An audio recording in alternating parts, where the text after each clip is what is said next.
Hello and good evening, everybody. It's great to be back. I have had one heck of a week, but it's over, and I at least get a break until Monday, so I'm gonna enjoy it while it lasts. And part of that enjoyment is going to be bringing you the 17th episode of Album Rant. Last week, I did not do an episode of Album Rant. I did a From the Worst to the Best episode, but now I am back in full swing, and we are going to get back to our usual program. But anyways, the subject of tonight's review is going to be the 9th studio album by Black Sabbath entitled Heaven and Hell. And this is actually the very first time I've talked about Black Sabbath on Album Rant. I did incorporate them earlier into an episode of Face Off, but I've never actually done a deep dive into a Black Sabbath album review, so here we go. But anyways, just to give you all a recap real quickly, I did go through the 8 preceding Black Sabbath albums on an episode of Face Off, but Black Sabbath originated in the late 60s, early 70s in Birmingham, England, I want to say. I could be wrong there. But they were basically composed of Ozzy Osbourne on lead vocals, the great Tony Iommi on lead guitar, Geezer Butler on bass guitar, and Bill Ward on drums. And they had 6 absolutely phenomenal albums right in a row.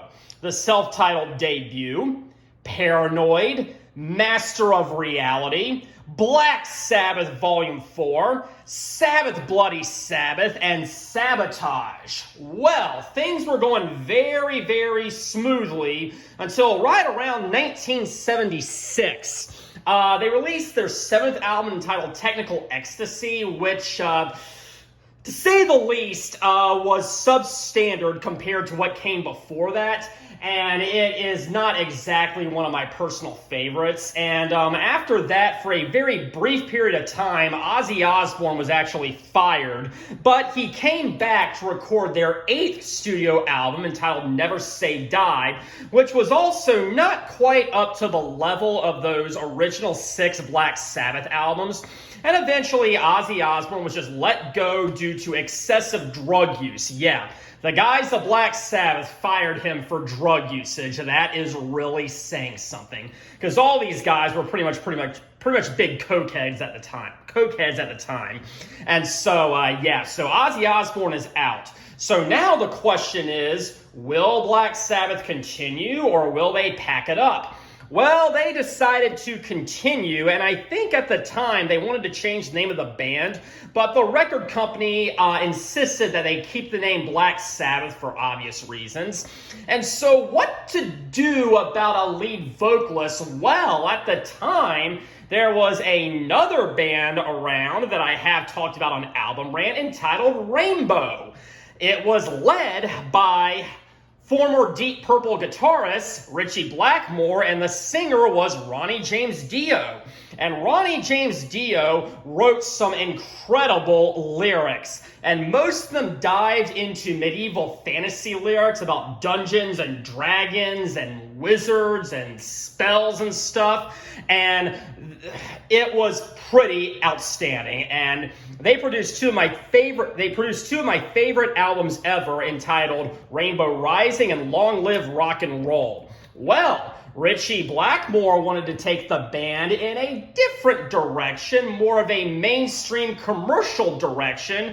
So Ronnie James Dio left Rainbow, and coincidentally enough, Black Sabbath was looking for a new lead vocalist, so things kind of worked out very well for everybody. And that brings us to what I'm talking about tonight, Black Sabbath's Heaven and Hell, the very first album featuring lead vocalist Ronnie James Dio. And let's go ahead and take a look at this thing. Right there, you have the cover right there. Angels smoking, it looks like. And on the back, right here, we have the guys. And this is the one and only album that has this lineup, unfortunately.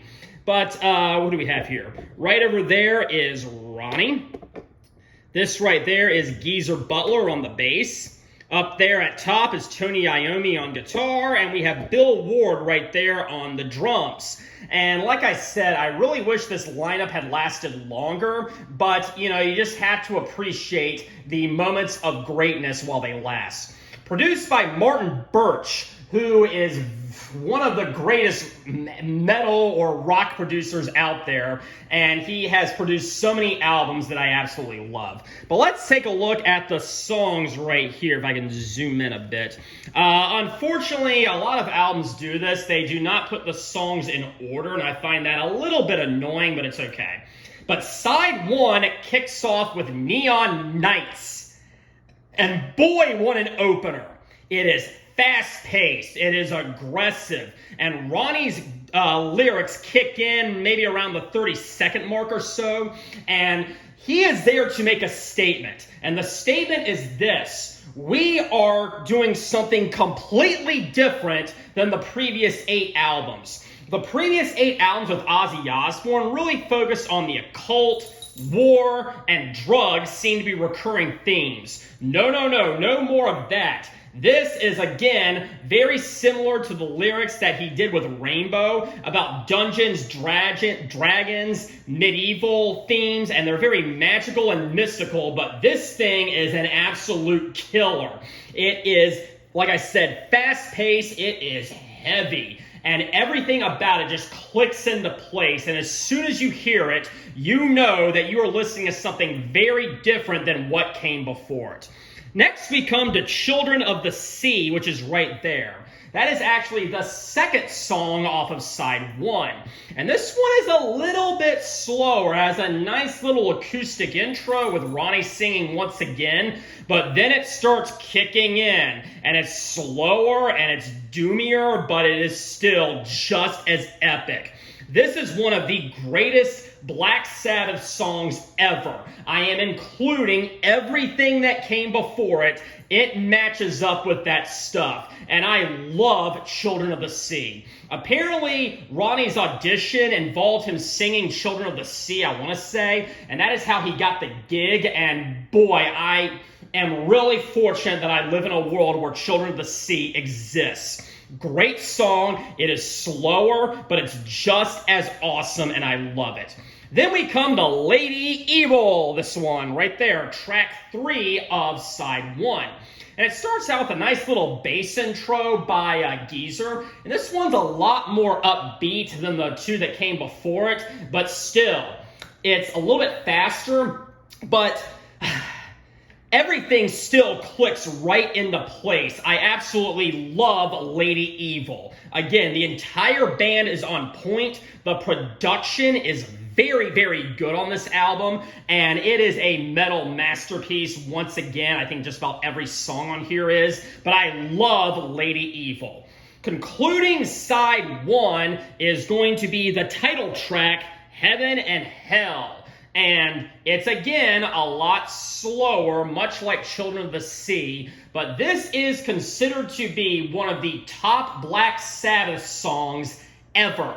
Check out a top 10 list of the top 10 Black Sabbath songs. I know there's one on Watch Mojo, and Heaven and Hell is included on it. Yes, they rank that up with the best of the best in terms of the entire Black Sabbath discography. This thing is an absolute epic. The world is full of kings and queens that blind your eyes and steal your dreams. I think I said that right. If I didn't, well, it's too late now. But yes, Heaven and Hell is a great song, and Dio has covered it in his solo career. It's that good. But if I had to pick a favorite from side 1, boy, there is a lot to choose from. How do I choose from 4 of the greatest metal songs ever? I'm going to try, and ask me tomorrow, I might feel differently, but for now, I am going with Children of the Sea. It's just too perfect. We now move to side 2, which is also really, really amazing, but may not be quite as epic as side 1, but it's all right. We kick off with Wishing Well, which Might be one of the more forgettable numbers on here, but it's still pretty awesome. It's pretty fast-paced once again, much like Neon Nights, but it's a little bit more upbeat, a little bit more, I'm not going to say jovial, but it's not quite as dark. But still, a change of pace never hurt anything. Then we come to Die Young, which is another very, very slow one.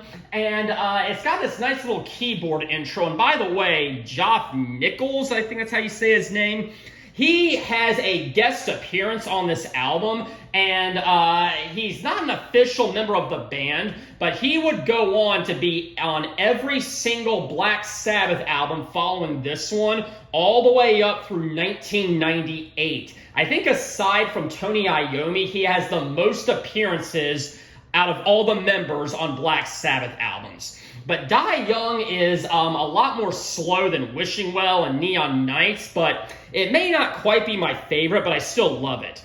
Then we come to Walk Away, which many consider to be the weakest track on here, and I'm not quite sure if I agree with that. I actually do really love Walk Away. I think it's got a very good rhythm to it. I think it's got a very good beat to it, and it's catchy. It's probably the most commercial sounding song on here, which isn't really saying much because this is far from a commercial album, but I do really like Walk Away, and I would suggest checking it out. I'm sure that's the one that a lot of people, when listening to this album, skip over, but I think it's definitely worth a listen, and I think it's a pretty good song for what it is. But then it concludes with Lonely Is the Word, right there. That is the last song on the album. Slower, maybe a little bit bluesier, but still very, very epic. And I do love Lonely Is the Word, but if I had to pick a favorite from side 2, this is a tough one, and again, my opinion may change, but I'm actually thinking I'm going to go with Walk Away. I might be the only person out there who thinks that, but what can I say? It's my opinion. But my favorite from this entire album is definitely Children of the Sea. Children of the Sea is better than Walk Away, and I did not have to think about that one. So that right there was Heaven and Hell. And you can see, once again, that's the band, and I really wish that this lineup had lasted longer. Bill Ward would leave the band shortly after this album finished, and he came back a couple more times after this, but this was really his last regular appearance with the band, and this might actually be the last tour he ever played on. I might be wrong about that, and if I am, feel free, like I said, please fact check me in the comments, but I think that might actually be the truth. Ronnie would last one more album before he was let go, unfortunately, and then he pursued a solo career, which was just as good, and I will probably be talking about that later on this channel. But that was Heaven and Hell. And do I recommend this? You bet your life I recommend this. This is one of the greatest metal albums out there. A lot of people just turn it off. A lot of people just kind of skip over this one because Ozzy isn't on lead vocals. And I'll admit, when I was first getting into Black Sabbath, I saw this one at the CD store quite a bit, and I was like, it doesn't have Ozzy. Of course it's not going to be good. I'm not going to get that one. Oh, I was so glad the day I finally decided to pick it up and listen to it, because I was never so happy to be proven wrong. And yeah, I will also say this. Dio is a better singer than Ozzy.